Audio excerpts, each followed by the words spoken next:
Assalamualaikum warahmatullahi wabarakatuh. Salam sejahtera untuk kita semua. Halo, perkenalkan nama saya Anita Priani, sering dipanggil dengan Anita. Saya berasal dari Papua dan saat ini saya berprofesi sebagai staf pengajar di salah satu universitas di Papua, tepatnya yaitu Universitas Muhammadiyah Papua. Dengan home base saya pada program studi kewirausahaan. Video ini adalah bertujuan untuk memberikan suatu pernyataan diri dosen dalam unjuk kinerja Tridharma Perguruan Tinggi. Pada unjuk video ini, satu mata kuliah yang akan dideskripsikan secara singkat yaitu mata kuliah kewirausahaan. Mata kuliah ini mengajarkan kepada mahasiswa bagaimana mereka mampu untuk mengenali ataupun memiliki ide dan gagasan untuk mengenali peluang usaha yang ada di lingkungan mereka, baik internal maupun eksternal, sehingga mereka dapat terbentuk menjadi suatu wirausahawan dan mampu menciptakan lapangan pekerjaan bagi orang lain. Mata kuliah tersebut ini juga mengimplementasikan berbagai teori yang ada dalam pada kewirausahaan sehingga mahasiswa mampu mengimplementasikan teori tersebut ke dalam kehidupan nyata sebagai seorang pengusaha atau konsultan bisnis. Kemudian, harapan setelah mahasiswa mengikuti mata kuliah ini adalah berdasarkan CPL, CPMK, dan sub-CPMK yang telah tertuang pada RPS. Nah, pada RPS tersebut secara ringkas bahwa mahasiswa diharapkan setelah mengikuti perkuliahan ini adalah satu, mampu memahami secara keseluruhan mengenai ruang lingkup kewirausahaan, baik dari karakteristiknya, nilai-nilainya, dan lain-lain sebagainya. Kemudian yang kedua, mahasiswa mampu mengidentifikasi peluang usaha yang ada di lingkungan sekitar, baik internal maupun eksternal. Dan yang ketiga, mahasiswa mampu merancang suatu usaha bisnis ataupun bisnis plan yang bisa menggunakan metode analisa tertentu baik BMC maupun SWOT untuk mereka mengenali bagaimana peluang usaha yang ada di sekitar mereka. Dan yang terakhir, setelah mereka mampu merancang usaha tersebut, mereka mampu mengimplementasikan secara nyata itu menjadi seorang pengusaha atau menjadi seorang konsultan bisnis. Untuk mendukung capaian pembelajaran lulusan dan juga CPMK yang telah diterapkan sesuai RPS, adapun untuk sebagai pendukung materi yang digunakan untuk mata kuliah kewirausahaan itu adalah pertama, ruang lingkup kewirausahaan, kemudian ada juga karakteristik kewirausahaan, kemudian ada jenis dan nilai-nilai kewirausahaan, kemudian ada inovasi, kreativitas, maupun ide dan peluang, dan strategi bisnis. Bahkan nanti juga mahasiswa diarahkan untuk menggunakan BMC dan SWOT untuk menganalisa suatu usaha secara baik dan sesuai. Kemudian, untuk sistem pembelajaran atau mode pembelajaran dilakukan dengan dua cara. Yang pertama yaitu adalah sistem tatap muka dan juga sistem perkuliahan secara online. Nah, namun paling sering dilaksanakan pada perkuliahan ini adalah dengan mode luring atau tatap muka, di mana dilakukan sebanyak 16 kali pertemuan, 14 diantaranya itu adalah proses belajar mengajar, dan 2 diantaranya yaitu adalah ujian tengah semester dan ujian akhir semester. Untuk mendukung metode pembelajaran, interaksi yang digunakan antara dosen dan mahasiswa yaitu pertama ada proses perkuliahan yang dilakukan secara tatap muka, kemudian ada diskusi yang dilakukan antara dosen dan juga mahasiswa, kemudian yang ketiga ada project based learning, di mana mahasiswa diharapkan terjun langsung melakukan aktivitas usaha, baik bisa menciptakan produk, kemudian dipasarkan, ataupun mereka dapat mengikuti yang namanya bazar. Dan yang terakhir ada simulasi pembelajaran, yaitu bisa meringkas segala macam proses pembelajaran yang kita sudah lakukan dari awal pertemuan hingga akhir pertemuan. Kemudian untuk sistem penilaian, mahasiswa dibagi menjadi 5 komponen. Yang pertama yaitu adalah penilaian dari kehadiran yang memiliki bobot sebanyak 20%. Kemudian ada UAS yang memiliki bobot sebanyak 30%. Kemudian ada UTS yang memiliki bobot sebanyak 30%. Dan yang terakhir ada kuis dan tugas yang masing-masing memiliki bobot sebanyak 10%, sehingga jika ditotalkan, kelima komponen tersebut memiliki bobot sebanyak 100%. Dan indikator penilaian tersebut adalah yang pertama tentu menggali sejauh mana pemahaman mahasiswa terkait dengan mata kuliah secara keseluruhan, kemudian bagaimana mahasiswa mampu mengidentifikasi ide-ide dan gagasan yang ada untuk menemukan peluang usaha, yang ketiga mahasiswa mampu merancang bisnis, dan yang terakhir mahasiswa mampu mengimplementasikan masakan bisnis tersebut kepada tindak aktivitas nyata pada dunia usaha. Sehingga diharapkan mahasiswa mampu memiliki nilai yang sesuai berdasarkan kinerjanya selama pada proses perkuliahan. Baik, itu tadi deskripsi singkat mata kuliah kewirausahaan. Selanjutnya kami mempersilahkan untuk menonton cuplikan proses belajar mengajar dalam kelas. Selamat menyaksikan. Assalamualaikum warahmatullahi wabarakatuh. Oke, adik-adik semuanya, saudara-saudara sekalian, kita akan melanjutkan perkuliahan kita pada hari ini, yaitu kelanjutan dari materi sebelumnya ya. Jadi materi kuliah kita yaitu sekarang kita membahas mengenai namanya BMC atau Business Model Canvas ya.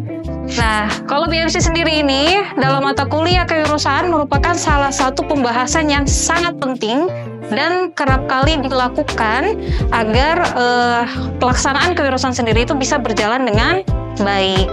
Jadi saya ulangi lagi kembali bahwa mata kuliah kita sekarang yaitu adalah lanjutan, yaitu adalah kewirausahaan dengan topik yaitu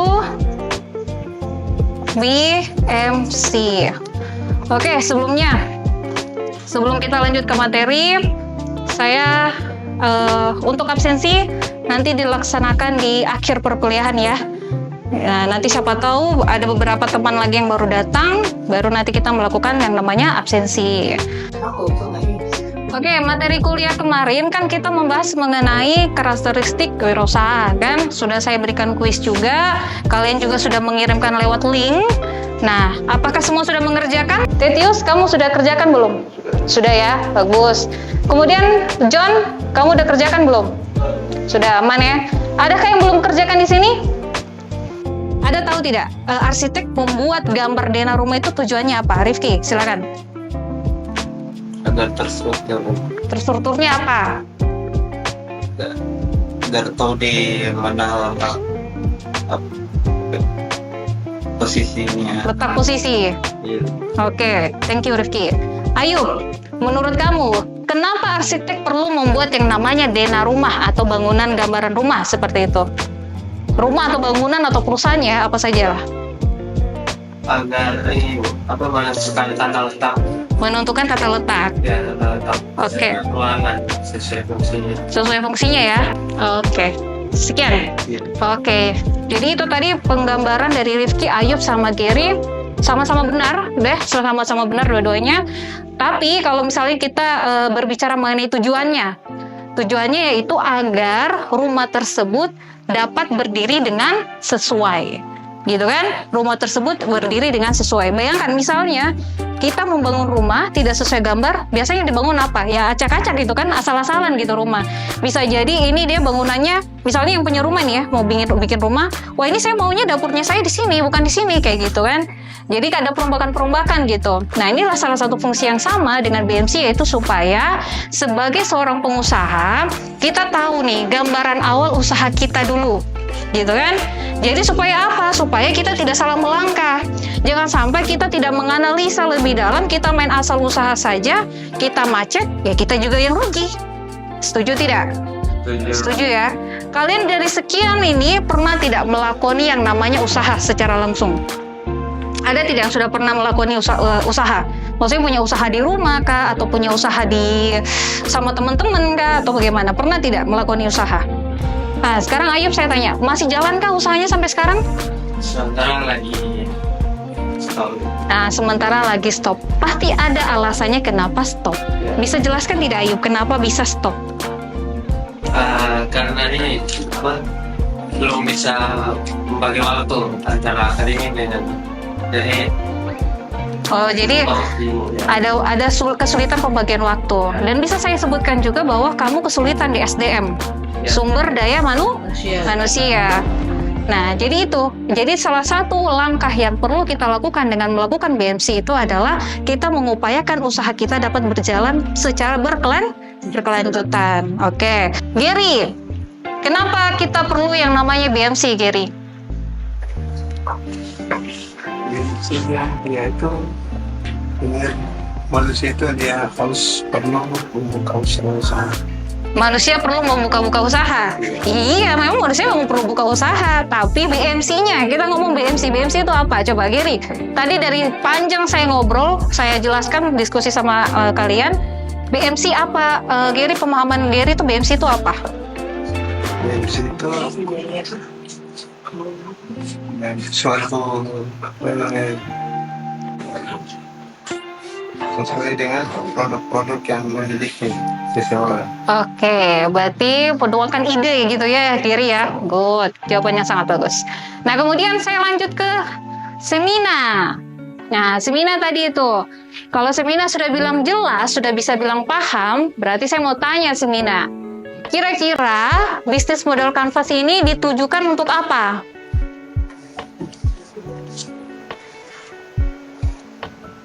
Baik, terima kasih.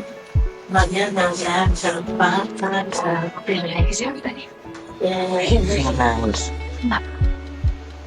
bisnis yang menghasilkan itu banyak kita kayak jualan. Misalnya kalau saya punya usaha apa saja itu saya harus yang pertama itu disewakan tempat. Disewakan tempat atau saya jual barang-barang yang saya mau jualkan itu barang apa saja. Jadi saya usahanya di situ. Bisa jual longket atau barang di situ mungkin beda harga, tidak sama juga. Oke, Semina, saya ini paham juga maksudnya Semina, tapi Semina sudah agak jauh ya. Oke, kita lanjut. Nah ini, BMC itu dalam penggambaran BMC ada 9 elemen yang perlu kita isi, yang perlu kita analisa, yang perlu kita pahami. Nah, BMC pertama kali dikenalkan oleh yang bernama Alexander Osterwalder. Beliau menemukan satu cara yang paling logis, yang paling masuk akal, dan yang paling tepat, yaitu adalah menggunakan BMC setiap akan melaksanakan yang namanya usaha. Gitu ya. Nah, jadi BMC sendiri itu merupakan bisnis plan yang sangat sederhana, ya, merupakan langkah awal yang bisa dilakukan oleh setiap individu. Nah, kalau BMC ini sendiri ini merupakan langkah sederhana yang bisa dilakukan bahkan jika kita belum punya perusahaan. Dalam arti kita hanya sebagai seorang individu yang akan melakukan yang namanya usaha. Gitu ya. Jadi itu tadi BMC bertujuan untuk menentukan tujuan bisnis dan strategi bisnis baik dari perusahaan corporate maupun juga startup, gitu ya. Nah, saya yakin beberapa kalian pasti yang sudah memilih kemarin lolos P2M depan, kalian bisa mengikuti P2M tersebut, ya. Oke, ini ada 9 elemen, satu persatu kita bahas. Indonesia-nya yaitu adalah segmentasi pelanggan. Jadi customer segment ini adalah sebuah penggolongan atau kita bagi-bagi nih, atau kita memperkirakan ya orang-orang yang mungkin tertarik dengan value proposition produknya kita. Jadi nilai produk kita gitu, kita petakan gitu. Nah, misalnya siapa pihak yang kira-kira bisa menjadi pelanggan di dalam usaha kita. Nah, kata kuncinya ini bisa nih kita gunakan, yaitu adalah pembeli atau konsumen. Jadi dalam arti ini gini, pembeli dan konsumen ini bisa kita petakan. Contoh, kemarin P2M Rifki kasih apa? Kelapa sawit apa? Briket. Nah, briket. Di briket kita bisa petakan konsumennya itu misalnya kira-kira apa tuh Rifki? Pedagang sate yang beralih dari bahan baku arang biasa menjadi arang briket yang ramah lingkungan. That's right. Jadi gini, jadi itu seperti contohnya kan. Nah, jadi usahanya tuh briket. Kemudian pembeli konsumen yang Rifki targetkan yaitu adalah pengusaha pedagang sate. Kira-kira kalau ada pilihan poin kedua apa? Anak-anak muda, Ibu. Anak-anak muda ngapain? Kira-kira Ayub, apa segmentasi pasarmu tuh seperti apa? Oh bisa. Oh gitu, iya. Ada range usianya juga. Oh, mungkin yang bisa menyampaikan juga contohnya usaha kalian itu seperti apa? Misalnya Manias pernah ikut perlombaan apa atau pernah menjalankan usaha apa Manias? Kalau dia salah kan, kamu pernah bilang ikan mujair. Belum pernah? Enggak, maksudnya yang di kampung sana, kamu belum pernah ada usaha keluarga atau apa gitu? Oh, untuk target kan, terbilang itu ya pasti ada, tapi itu kita harus melihat dengan dia punya perkembangannya. Cuman kalau memang dia berkembang, kita tetap ditargetkan untuk kita produksikan untuk kayak konsumen gitu. Oke, pembeli yang kamu targetkan apa? Ya. Pembelinya, yang mau beli ikan itu pembeli apa kira-kira? Ibu rumah tangga kah? Atau memang pengusaha makanan kah? Ibu rumah tangga. Nah, itu jadi seperti itu ya, segmentasi pelanggan seperti itu. Nah, jadi kalau misalnya kita menargetkan semua pelanggan adalah pembeli kita atau setiap segmentasi pasar itu adalah pelanggan kita, itu kurang tepat karena tidak menemui kita punya nilai jual produk kita itu sendiri seperti apa. Berarti semua sudah bisa jawab. Gitu? Ya. Gitu ya? Ya. Oke, sekarang coba saya mau tanya dulu Ana,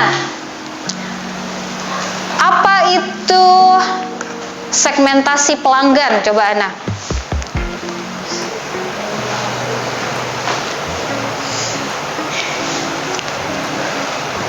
Kalau Ana bingung, kita lanjutkan ke yang lain. Ana bingung tidak?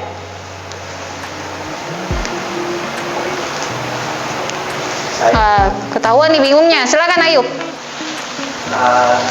Segmen pelanggan itu target konsumen atau siapa yang kita menargetkan untuk membeli produk. Oke, that's right. Betul sekali, tepat sekali Ayub. Yang lainnya adakah mau ditambah? Oke, saya rasa semua sudah paham ya. Nanti untuk materi ini kita cutkan dulu sampai di sini sebab kita terhalangi dengan waktu ya. Jadi setelah ini kan ada perkuliahan berikutnya, jadi kita harus menyesuaikan waktu. Nah, kemudian untuk BMC sendiri, tolong ini ada materi saya kirimkan nanti ke grup. Kalian pelajari, nanti minggu depan kita lanjutkan kembali dengan tema yang sama, dengan materi yang sama. Mungkin yang kalau misalnya kalian sudah baca kemudian ada yang kalian tidak pahami, silakan kita tanya, kita diskusi. Minggu depan saya akan berikan tugas untuk memikirkan ide usaha sendiri kemudian tuangkan ke dalam BMC. Bisa ya? Nah, itu jadi tugasnya bukan tugas di rumah tapi tugas untuk minggu depan. Jadi pahami secara keseluruhan mengenai BMC itu apa, kemudian apa saja segmentasinya di dalam bagan tersebut. Nah, nanti minggu depan kalian akan melakukan tugas untuk menganalisa usaha yang ada dalam ide kalian untuk kalian tuangkan dalam BMC. Gitu ya? Oke. Saya cukupkan sampai sini, menghubung kita terbatas sekali oleh waktu. Minggu depan kita berjumpa lagi. Mohon maaf kalau selama perkuliahan ada salah kata, dan terima kasih sudah hadir pada perkuliahan kita hari ini. Semoga apa yang kita pelajari hari ini bisa dipahami oleh saudara-saudara sekalian, biarpun sedikit, misalnya mungkin tadi ada yang mengantuk, mungkin ada yang tidak fokus dan lain-lain, tidak apa-apa. Nanti pulang bisa buka materi, baca gitu ya, supaya minggu depan bisa kita diskusi bersama kembali. Jadi itu harapannya, supaya saudara-saudara sekalian tidak berhenti untuk belajar. Nah, nanti kita bertemu lagi minggu depan dengan lanjutan materi, yaitu dengan BMC dan langsung implementasinya di bagan BMC-nya sendiri. Baik, sekian absensinya nanti kita laksanakan setelah perkuliahan selesai. Demikian, wassalamualaikum warahmatullahi wabarakatuh. Selamat siang. Demikian video pernyataan diri dosen dalam unjuk kerja Tridharma Perguruan Tinggi yang telah dipaparkan mengenai deskripsi mata kuliah dan juga cuplikan dari proses belajar mengajar. Kemudian kami sampaikan terima kasih sebesar-besarnya kepada pihak-pihak yang terlibat, yaitu pihak Kementerian Pendidikan Tinggi, Sains dan Teknologi Republik Indonesia, LE-Dikti 14 dan juga Perguruan Tinggi Universitas Muhammadiyah Papua. Semoga yang menonton video ini dapat memperoleh manfaat yang positif sebanyak-banyaknya. Demikian, wassalamualaikum warahmatullahi wabarakatuh. Salam sejahtera untuk kita semua.